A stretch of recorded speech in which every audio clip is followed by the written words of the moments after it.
L'île Goyet est l'une des îles de Carignan qui baigne dans le bassin de Chambly. Elle est à la pointe nord de l'archipel, au confluent des rivières Richelieu et l'Acadie. Un emplacement vraiment magnifique, mais qui, hélas, la rend vulnérable aux inondations. Heureusement, l'île peut encore accueillir le débordement saisonnier de ces deux rivières, grâce à une vaste cuvette dans son milieu. Cette espèce de cuvette prend la forme d'abord d'un canal, puis d'une zone inondable et enfin d'un vaste milieu humide. Cet ensemble-là constitue une zone tampon qui limite la portée des inondations, particulièrement lors d'inondations sévères comme celles que nous avons connues en mai 2011. Nous avons besoin de conserver cet écosystème précieux et exceptionnel pour notre sécurité et pour la protection de nos propriétés.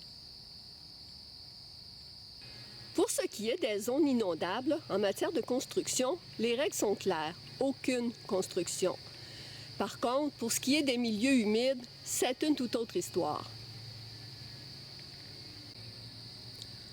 Le nouveau plan d'urbanisme de la ville de Carignan, adopté en novembre 2010, annonce dans ses premières pages la protection des milieux naturels ainsi que de la forêt exceptionnelle et remarquable du centre de l'île Goyet. À première vue, c'est une bonne nouvelle.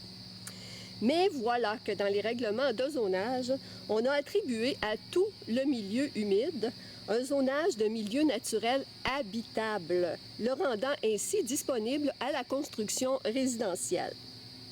Et comme pour ajouter l'insulte à l'injure, on a aussi dans le règlement de lotissement prévu des terrains de 790 mètres carrés, c'est-à-dire 8500 pieds carrés, ce qui est nettement insuffisant pour protéger un couvert boisé existant avec des arbres matures comme on en retrouve ici. S'il y a encore un couvert boisé à l'île Goyet aujourd'hui, c'est certainement dû au fait que la majorité des terrains sont d'une grandeur d'environ 12 500 pieds carrés et c'est ce que les citoyens veulent conserver. Zoner un milieu humide habitable, c'est comme signer son arrêt de mort.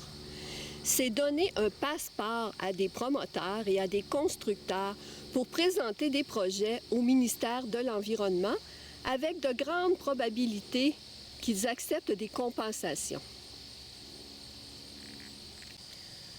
Une compensation, c'est un arrangement par lequel le promoteur fait une négociation avec le ministère de l'Environnement afin de remplacer le milieu humide détruit par des terrains qu'il a dans une autre partie de la ville ou même dans une autre ville pour en faire des terrains de jeu ou des espaces verts.